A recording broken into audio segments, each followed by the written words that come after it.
Hello guys, welcome again sa ating unboxing vlog. Ito na guys ang ating binili na UPS Abidos 12 volts 1.5 power supply mini UPS battery backup. Pang backup guys, para sa ating wifi. Example, pag nag-burn out, yun, magagamit natin siya guys. So guys, mag-unbox na tayo guys. Let's go guys.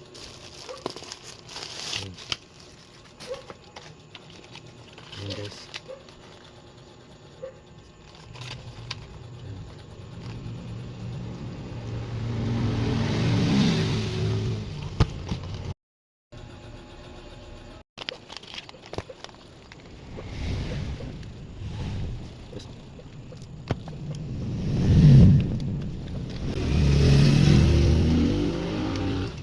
Na nalabas na natin sila guys. Ito yung charging adapter. Para sa adapter, ilalagay ilalagay lang natin siya guys sa likod ng adapter ng wifi para ma-on na siya guys. Kahit walang kuryente, i-connect na natin siya guys doon.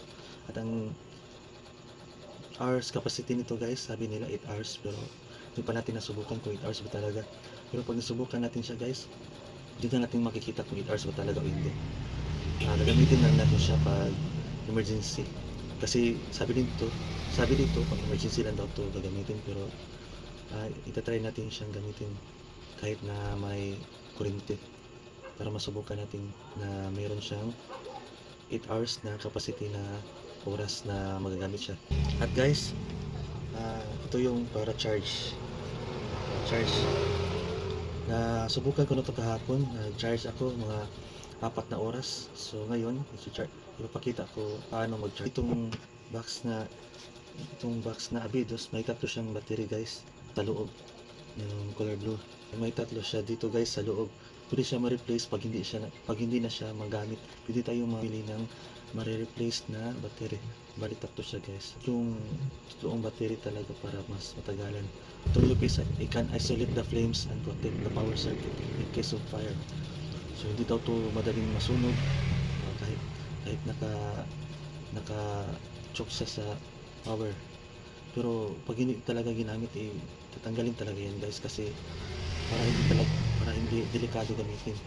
Hindi siya kahit saan, sa router, sa CCTV, sa car navigator, sa printer, sa switch, sa optical modem yung sa UPS, sa CCTV, sa security alarm control panel, at sa monitor. Pwede natin i-charge.